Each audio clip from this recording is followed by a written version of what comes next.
सारी जिंदगी इंसान अपनी सुहागरात का बड़ी बेसब्री से इंतजार करता है। मेरी बदकिस्मती ये थी कि मेरी सुहागरात उस रात को थी जिस दिन पाकिस्तान इंडिया का मैच था। मुझे नहीं अंदाजा था इस चीज का कि ये बंदा मुझे नहीं शाहीन अफरीदी को घर लेके आना चाह रहा है। ना पाकिस्तान की विकेटें गिरी, ना इस बंदे ने मेरी विकेटें गिराई।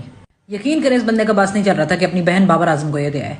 और टू वे स्ट्रीट होती है ना, अगर वो वहां छक्के छुड़ा रहे हैं तो भाई तुम मेरे छक्के तो छुड़ाओ पहले।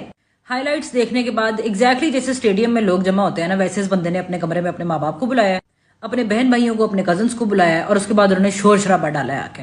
मतलब उन्होंने विकेट कीपिंग करनी थी, फील्डिंग करनी थी आके कमरे में। नहीं मैं पागल हूँ, T20 ये लोग जीत जाएंगे, मेरे T20 का जनाजा निकल जाना है इधर।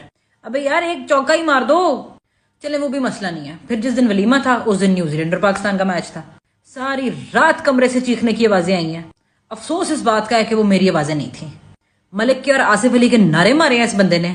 उसके बाद इसने 2 बजे तक हारिस रऊफ की मीमें शेयर की हैं। मेरी हो गई है बस।